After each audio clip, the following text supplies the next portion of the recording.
So, but that was one thing that came up kind of when we were preparing for this, is you talked a lot about cultural safety and how that is not in the budget, you know? And could you explain a little bit about like, what does cultural safety mean to you, and how do you, implement that on projects? Yeah, that's another thing that just like it evolves over time, that you realize that there are solutions to like the bigger problems about the screen sector in specific. I'm sure it's the same in your business, that there are very few safe spaces to actually do the telling of these stories, which often, deal with things, even in comedy, like you're often dealing with things that are traumatic. And the reality that, when we look at colonial violence in history, that many people think that it is historical, but colonial violence is present, it's present day, and it exists today. And many of us, if not all of us who are Indigenous, live within a system that is violent towards us. And being safe in a space you work in with a specific community and being culturally safe means taking care of people while you're trying to work with them towards the goal of like a movie or a TV series. So it means like hiring a therapist, hiring elders.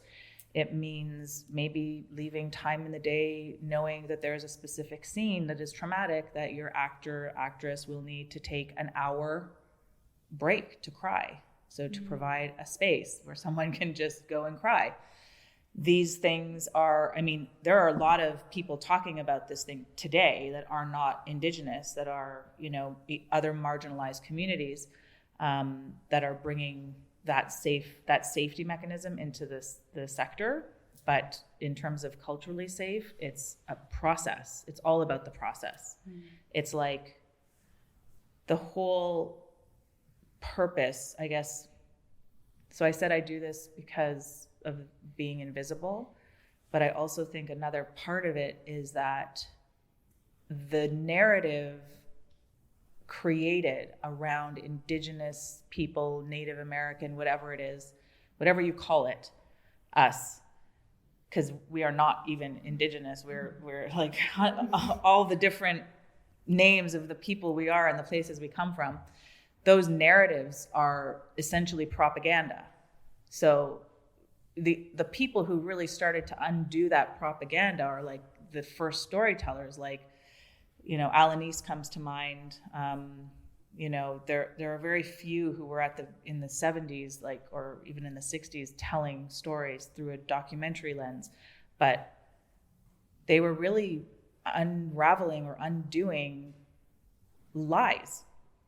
And that's the work that we've been continuing, is to tell the truth in an authentic way through the lens of the authentic storytellers that those stories happen to.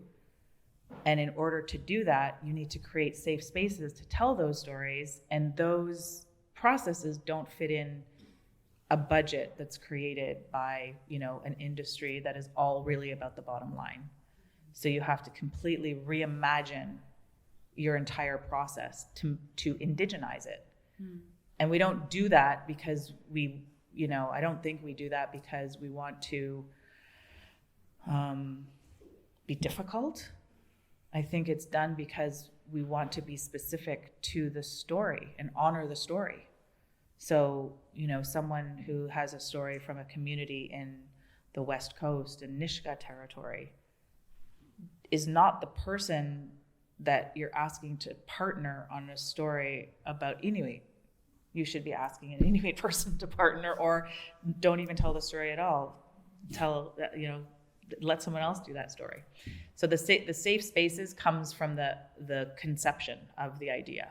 And I think we often enter into very dangerous territory when we partner with people who don't understand that. Yeah. It becomes very dangerous.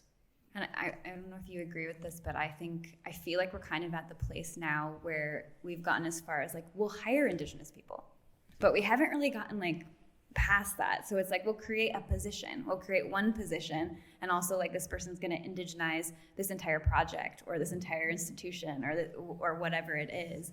But it doesn't seem like we've gotten like very far past that. And so I'm very, very weary of any kind of like diversity and inclusion position of any kind.